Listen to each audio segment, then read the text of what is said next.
And we're back for part 4.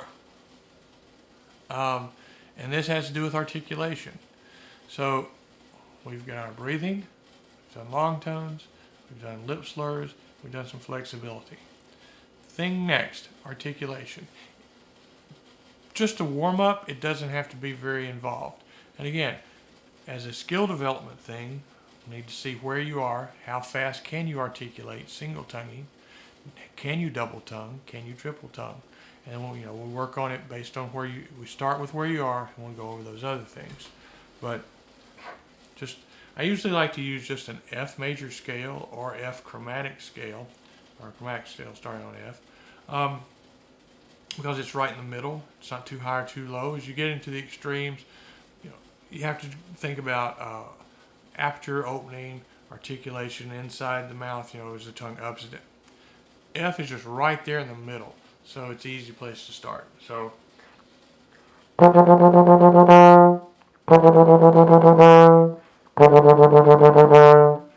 you'll usually go down to a low F below that, and then I'll start on that same F and go up.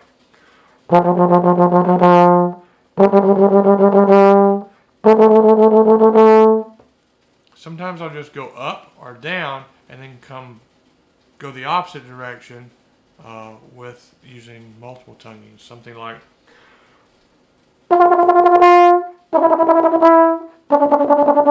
or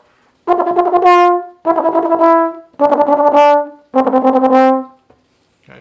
And you might do that, depends on where you are and what your level of expertise is with articulation. But really, that's it.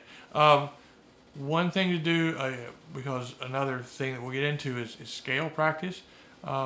If it's, depending on your knowledge of a particular scale or type of scale, maybe it's one that you're not as familiar with. So you can apply the articulation type exercises to a scale passage, and you kill two birds in one stone. Say that B major just flips you out. It's too many sharps, I can't deal with it. Okay, so go.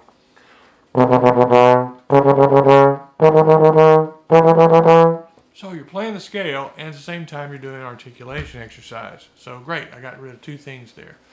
More familiar with the B major scale than I was, and I've done the articulation exercise. So that's the next part. The next thing I want to go through have to do with some scale exercises and just scales in general. I know that's another really exciting thing. They are for me. I love this stuff. Okay, so that's all for articulation. At this point, if you've done your breathing, you've done a few long tones, you've done a few lip slurs, you've done a few little articulation things, this might have taken you all of 10 minutes. So that's about all you're going to need for a warm-up. Now, you might do other extensions of the things we've just talked about, but those are to develop a particular skill. You might do those long tones going up higher, down lower to develop your range, but not really for a warm-up. You might need to do more advanced lip slurs and bigger intervals in lip slurs and things like that.